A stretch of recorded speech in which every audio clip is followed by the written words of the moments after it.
recevons Benjamin Léodo, l'acteur. Salut. Et le réalisateur Benjamin Antoine. Bonjour, je suis très content d'être parmi vous. Eh ben, on est très content de te revoir puisque Benjamin Antoine est maintenant un habitué. Il va venir chaque année. Oui. Il a déjà sa place. Il a des 203, comme on dit, pour le festival.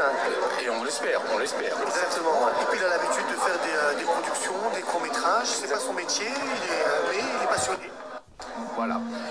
Tu vas nous raconter vite fait le synopsis de votre court-métrage.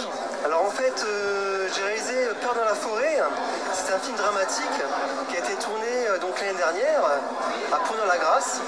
Ça a duré 3 jours le tournage et puis voilà, un petit court-métrage de 7 minutes. Alors c'est l'histoire de Jason qui est poursuivi par un prédateur dans la forêt. Et ce prédateur propose de jouer un jeu mortel ou mourir à sa victime. Et en fait, j'ai un peu repris, je me suis inspiré de la série Squid Games sur Netflix qui a cartonné, hein, n'est-ce pas? Et donc, je me suis dit que ça pouvait être sympa de laisser planer le mystère sur la véritable identité de ce prédateur. Il est habillé d'un costume rouge et d'un masque pour cacher son visage, pour ne pas savoir son identité. Et donc, j'ai voulu créer une histoire macabre d'un jeu mortel avec de bons effets visuels et sonores, avec une voix off du prédateur, qui est une voix de robot déformée au montage. Je me suis aussi inspiré, j'ai mis des différents accessoires dans le film, notamment des haut-parleurs accrochés à des arbres, mais aussi j'ai mis en avant qu'on appelle ça Une minuterie. un afficheur digital numérique qui décompte, qui reste le temps qui reste pour que le personnage principal Jason meure. Puis voilà quoi. Donc Jason qui est joué ici par Ben, on va dire Ben parce qu'on a deux Benjamin, donc ça va être Ben. C'est moi. Donc voilà, personnage principal. Tu l'as joué, comment je veux dire, vraiment pour de vrai le personnage, parce que tu étais en train de nous dire quelques anecdotes que tu en as. Je l'ai pris au premier degré, direct. Oui. Je me suis mis dans le personnage et j'essaie de faire comme si on était vraiment dans la vraie vie. Avec les péripéties de la vraie vie. Raconte-nous toutes les péripéties qui t'est arrivées. On veut tout savoir. C'est vrai qu'il paraît que tu m'as dit tout à l'heure qu'il y avait des choses qui sont arrivées pendant ce tournage. Et c'est ce que j'aime beaucoup les auditeurs, justement, le fameux making-of qui plaît aux gens d'ailleurs. Réalisé sans trucage et sans maquillage. Je me suis retrouvé attaché au bord d'un arbre, sur de la mousse piquante, bouffé par les moustiques pendant qu'eux faisaient leur réglage. Je pouvais pas bouger, rien du tout. Le soir même, j'avais des plaques sur les bras, des boutons partout. Pendant le tournage, on m'a demandé de courir dans la forêt. Terrain inconnu, je cours, je tombe. J'avais déjà une rupture partielle du tendon d'Achille, on était bon. Il manquait plus que le pollen. Franchement, c'était top. Et l'éthique aussi, l'éthique, ils étaient là aussi. Ma compagne était là, la seule personne qui a réussi à choper un tic, c'est elle, alors qu'elle avait le pantalon armé de haut en bas. J'ai eu quoi encore? Je dois courir dans la forêt. Il me fait tu cours, pas de problème, je cours. Je pousse les arbres, les branches. Je pousse un arbre, l'arbre il me tombe dessus. Donc il devait pas être on a vu aussi les promeneurs qui se sont arrêtés, regarder ce qu'on faisait dans la forêt. Ils ont vu un gars bizarre déguisé avec un masque blanc et un uniforme rouge dans la forêt. Accroché à un arbre. Des arbre. questions de ce qui se passait, c'était incroyable pour eux. Ah non, mais ils ont dû se demander, parce qu'entre les voix où on croit qu'on est dans Saw, ou les... Non, mais c'est ça. parce qu'il y a plein de références, nous on voyait plein de références. Hein. Les gens ne sont pas restés longtemps. Non, les mecs qui passaient, ils m'entendaient crier à l'aide avec mon foulard dans la bouche, à l'aide, avec rien autour. Parce que nous, en fait, Isma, il disait justement, en fait, il y a beaucoup de références dans votre film. Oui, Le costume rouge, hein, ça nous fait penser tout de suite. Il y a Squid Game, Casa de Papel, Exactement. Jason, le nom. Jason, Le nom. le masque me fait penser à Jason. La minuterie et la voix Saw. Ouais, C'est dit, on a eu plein de références dans le petit court-métrage que vous avez fait. Ça, oui, C'était voulu. C'était voulu. Hein. Exactement. On s'est dit, s'il a voulu le faire, il l'a bien fait parce qu'on était en train de rechercher à chaque fois les références. Ah mais le pire En c'est fait, ce que j'ai voulu faire comprendre aux téléspectateurs qui voient le film, c'est que Jason, dans le film, on ne sait pas qui il est réellement.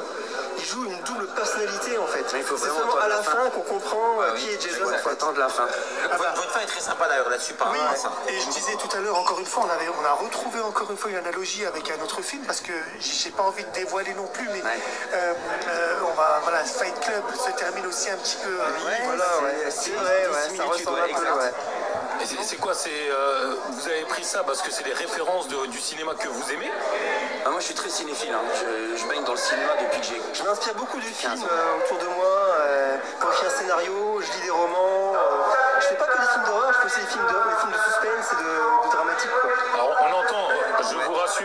auditrices et auditeurs, nous ne sommes pas ni dans un aéroport, ni dans une gare. Nous sommes toujours à l'Arche, à Villerue. Mais c'est les aléas du direct. Il y a des projections qui se font.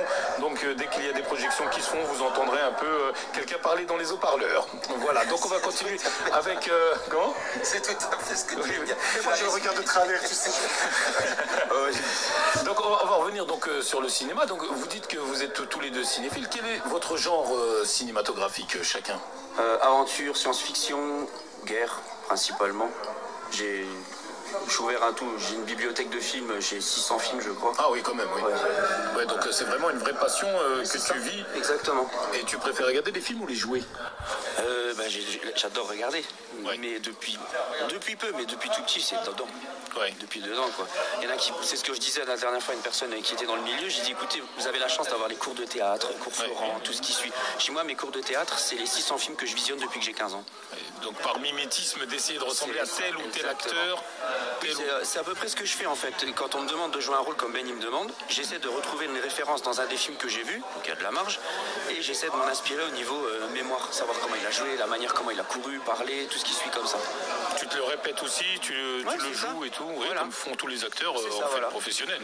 Et essayer d'apporter une touche de réalisme le plus possible réaliste. Du coup, moi j'ai une petite question, Ben. Est-ce que c'est ta première participation, ta première expérience en tant qu'acteur dans un court-métrage? Chez lui, oui, c'est ça, ouais. Chez lui? C'est ça. C'est lui qui m'a pris quasiment sur tous ces. En fait, il a été l'acteur principal du film Whispers qui était sélectionné au festival l'an dernier pour l'édition Je me rappelle, ça y est, ça me revient. cette année, il rejoue dans un autre film en septembre qui s'appelle De l'autre côté. C'était un huis clos. Et il est enfermé dans une cabane et puis il se passe des choses étranges entre le monde extérieur et le monde intérieur de la cabane. D'accord, donc ça devient ton acteur fétiche, quoi. Bah oui, ça l'habitué maintenant. C'est ça. Et toi, donc, quel est ton genre cinématographique? Alors moi, je suis plus inspiré Stephen King et Wes Craven. D'ailleurs, c'est peut-être pour ça que je me suis lancé dans le cinéma parce que je suis tellement fasciné par ces films que j'avais voulu de ma propre idée de faire des films, quoi.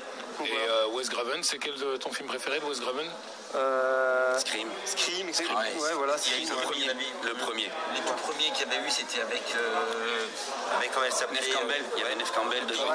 C'était même pas celui-là, il y avait encore un autre film avec Schwarzenegger. Wes Craven. Je l'ai. Il y en a un très très vieux avec Sharon Stone dedans. Oui. Oh là. J'ai failli dire Total Recall, mais... C'est Total Recall. Si, Total Recall. D'ailleurs, c'est comme ça. Sharon Stone, c'est sa femme, c'est une garce dedans. Exactement. Qui n'est pas sa femme, peut-être, on ne sait pas. D'ailleurs, il faut savoir que dans ce film-là, c'est grâce à ce film-là qu'elle a pu tourner ensuite le film avec Basic Instinct. Exactement. Parce que c'est le regard qu'elle avait dans l'ascenseur. C'est ça. Qui a plu au réalisateur. Et c'est grâce à ça qu'elle a réussi. C'était Paul Verhoeven, le réalisateur. Paul Verhoeven. Et Stephen King, c'est qui? C'est quel film? J'aime beaucoup Rose Red pour ce qui est partie épouvante. Et puis mon film préféré, ça a toujours été ça, le clown. D'ailleurs, j'ai fait un film dérivé de Stephen King l'année dernière, qui est la suite de Corridor Urban, tourné en 2016. Donc l'année dernière, j'ai tourné la suite de Corridor Urban, qui s'appelle Corridor Urban 2 Renaissance. Et ça parle encore une fois d'un clown maléfique qui terrorise les enfants. Donc voilà, quoi. Et quelque part, tu vas vers ce cinéma-là, hein, quand on regarde. Oui.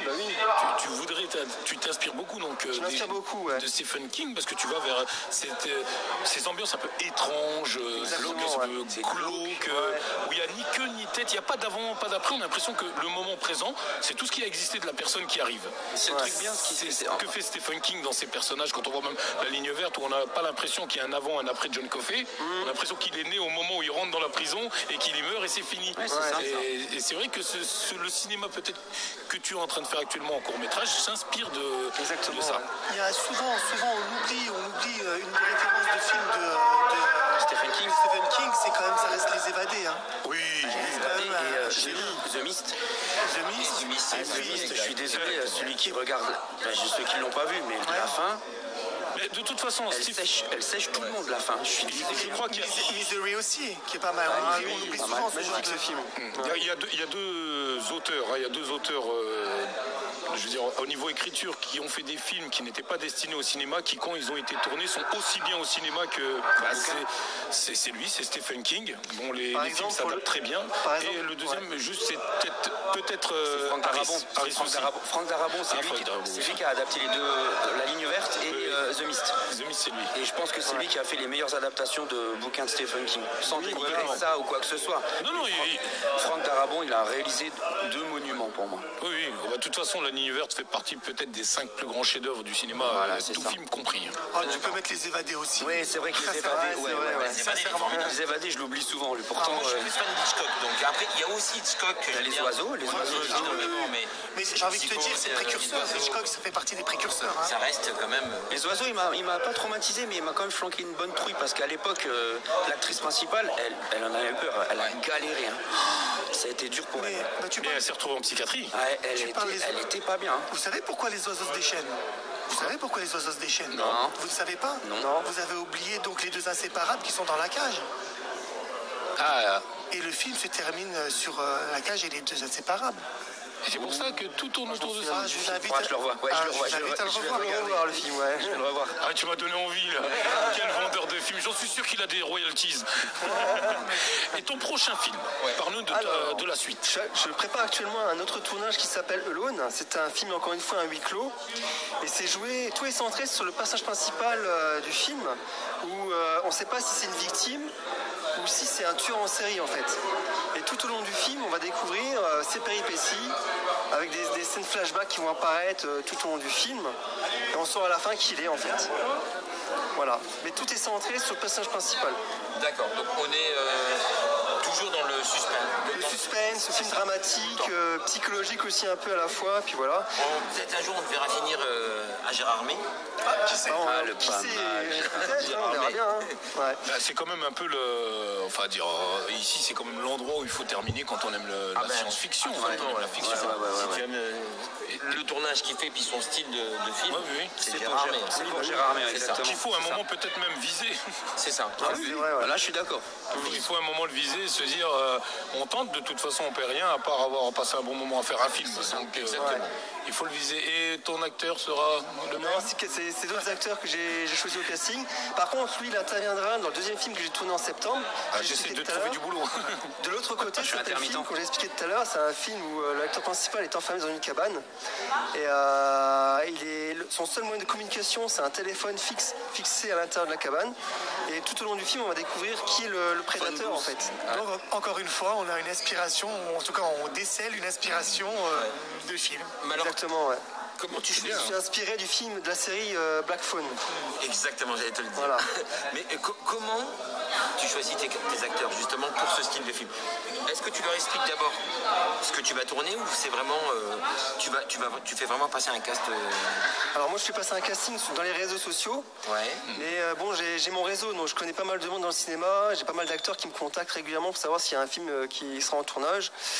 Et habituellement je prends souvent les mêmes acteurs parce que je les connais et puis je sais comment ils jouent et puis je suis jamais déçu, donc voilà. Parce qu'ils savent justement improvisation à chaque fois. La patte donc du réalisateur. Voilà, mais ça m'arrive souvent de prendre de nouveaux acteurs. Hein. Je leur fais faire une audition, ils apprennent un texte par cœur et puis je vois si je valide ou pas le casting. Donc voilà quoi.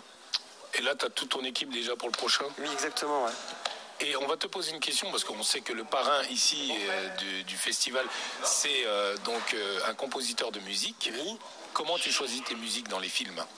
Alors, comme d'habitude, j'ai mon réseau dans le cinéma. J'ai habituellement un auteur-compositeur qui s'occupe de la partie montage, de l'ambiance du film, et des effets spéciaux sonores du film, qui s'appelle Julien Turé, que je le salue s'il m'écoute en direct. Et sinon, je passe par des amis qui s'y connaissent aussi en effets spéciaux de son, quoi. Donc tu fais marcher à chaque fois ton propre réseau pour exactement. tes films. J'aurais pas mon réseau, je pourrais pas faire de film. Hein. Donc moi, je suis simplement réalisateur et un peu monteur. Tu fais tout toi. Oui, d'accord, mais je suis pas non plus spécialisé dans le montage du son, quoi. Moi, c'est plus visuel, en fait. Je suis plus dans le visuel que dans le son, quoi. Eh bien, Benjamin et Ben, on vous dit merci d'être passé sur X-Move, la radio. C'était très agréable, on a appris pas mal de choses, hein, autant sur le réalisateur, autant sur l'acteur. On vous souhaite une bonne suite et surtout un bon festival. Merci beaucoup. Merci. Au revoir. Au revoir.